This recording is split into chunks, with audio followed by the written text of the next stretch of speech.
Hello दोस्तों, मैं रोशन कुमार आपका स्वागत करता हूं JMD current affairs and GK classes में। आज बात करेंगे कि नेपाल और तिब्बत में माउंट एवरेस्ट के नाम क्या-क्या हैं, अलग-अलग कौन-कौन से नाम हैं उसके बारे में। ओके, तो आशा करता हूं आप वीडियो को अंत तक ज़रूर देखेंगे और बने रहिए हमारे वीडियो के साथ। बहुत सारी चीज़ें और बहुत सारी तथ्य इस वीडियो के माध्यम से आपको प्रोवाइड करने वाले हैं। तो आइए बात करते हैं कि नेपाल और तिब्बत में माउंट एवरेस्ट के नाम कौन-कौन से हैं।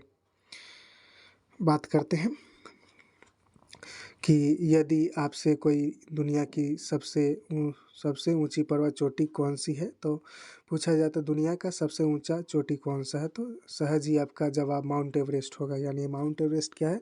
दुनिया के सबसे ऊंची पर्वत चोटी है। इस चोटी की कुल ऊंचाई की बात करें तो यह 8,848 मीटर है। ओके, तो ये जो माउंट एवरेस्ट की चोटी की ऊंचाई जो है वो कितनी है, तो 8,848 मीटर है।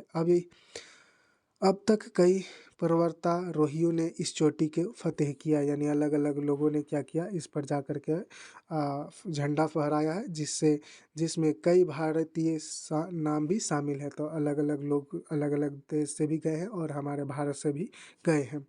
हम सभी इसे माउंट एवरेस्ट के नाम से जानते हैं। क्या आपको पता है कि माउंट एवरेस्ट को तिब्बत और नेपाल में किस नाम से जाना जाता है, यानी इसकी अलग अलग नाम है। तो कौन कौन से हैं उसको जानने के लिए आज इस वीडियो के माध्यम से और इस आर्टिकल के माध्यम से बात करने वाले हैं। तो आइए आगे बात करते हैं।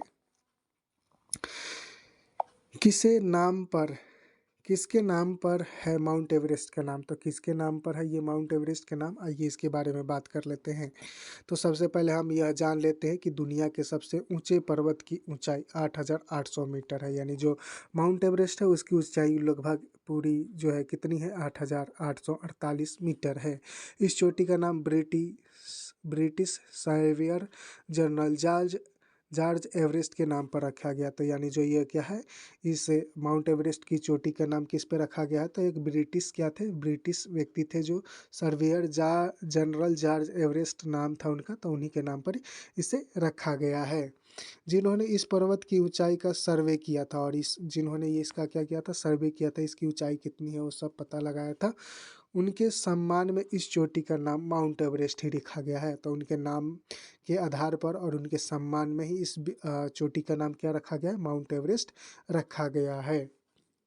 आगे बात करते हैं, कुछ तथ्य है हमारे पास, तो इसके बारे में किस किस नाम से और जाना जाता है, तो इसके बारे में बात करते हैं। सबसे पहले किसने किया फतेह, तो माउंट एवरेस्ट पर सबसे पहले चढ़ करके किस पर्वतारोही ने इस पर फतेह किया है, तो उसके बारे में आज चर्चा कर लेते हैं।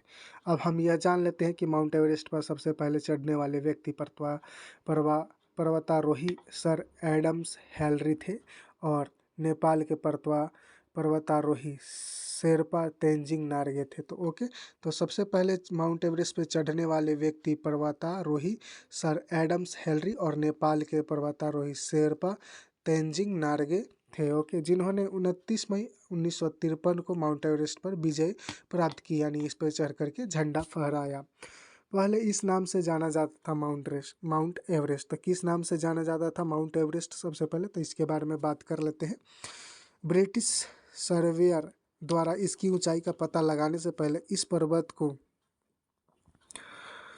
15वीं नाम से जाना जाता था। ओके, तो ये 10th और ये 5 है, तो ये 15वीं नाम से जाना जाता था पर्वत पहले। ओके, हालांकि बाद में 1865 में राज्य जियोग्राफिकल सोसाइटी द्वारा इसका नाम माउंट एवरेस्ट के नाम पर अपनाया गया। तो ओके, तो 1865 में किसके सर्वे के द्वारा, यानी रॉयल जियोग्राफिकल सोसाइटी के द्वारा इस नाम का क्या नाम पड़ा, इस पर्वत का नाम पड़ा माउंट एवरेस्ट नाम अपनाया गया इसके माध्यम से। आपको बता दें कि जिस समय यह नाम दिया गया था उस समय इसके नाम को अपनाने में कई अड़चनें आई थी। ओके, तो अलग अलग अड़चनें आई होंगी, चुनौतियाँ आई होंगी इस नाम को अपनाने में।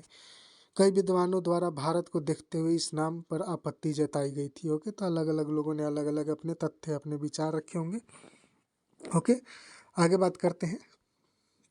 नेपाल में इसे किस नाम से जाना जाता है, तो आइए बात करते हैं कि नेपाल में इस पर्वत को किस नाम से जाना जाता है। अब आपको बता दें कि दुनिया भर में माउंट एवरेस्ट के नाम से जाना जाने वाले एवरेस्ट पर्वत को नेपाल में स्थानीय लोगों द्वारा सागर माथा के नाम से जानते हैं। तो इसका दुनिया में वहाँ पर क्या है, माउंट एवरेस्ट का नाम नेपाल में स्थानीय लोगों के द्वारा रखा गया, सागर माथा नाम रखा गया है, जिसका अर्थ है स्वर्ग का शीर्ष, यानी जिसका अर्थ क्या है, स्वर्ग का शीर्ष होता है यानी सर। और नेपाल के इतिहासविद रहे बाबूराम आचार्य द्वारा 1930 में यह नाम दिया गया था। और यह नाम किसके द्वारा दिया गया था, इतिहासविद रहे हैं जो नेपाल के, वो बाबूराम आचार्य द्वारा 1930 में यह नाम दिया गया था, सागर माथा। ओके।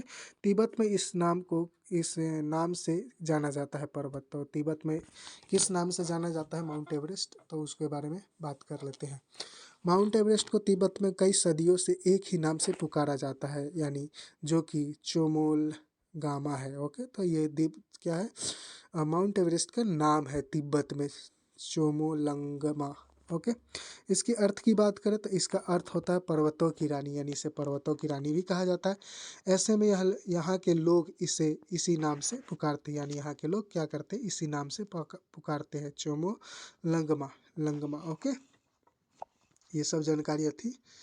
ओके, आशा करता हूँ आप सभी को इस वीडियो के माध्यम से जो हमारे लेटेस्ट अपडेट्स और जानकारियाँ हैं उसको बहुत ही अच्छा लगा होगा। और आशा करता हूँ कि आप सभी से अपने नोटबुक्स में और आगामी पेपर्सों में भी पूछा जाता है कई बार, तो आप इसे नोट कर सकते हैं। ओके, और याद भी रख सकते हैं। ऊंचाइयाँ, नाम, किसके नाम पर आधा रखा गया, सबसे पहले पर्वतारोही कौन कौन से चढ़े हुए इस पर्वत में, तो सब नाम बहुत इंपॉर्टेंट होते हैं, तो आप नोट भी कर सकते हैं। ओके, आज के लिए इतना ही। फिर नेक्स्ट वीडियो में मिलते हैं न्यू टॉपिक के साथ। अगर जानकारी हमारे वीडियो के माध्यम से अच्छा लगा हो तो हमारे चैनल को सब्सक्राइब कीजिए, हमारे वीडियो को लाइक करें और ज़्यादा से ज़्यादा शेयर करें।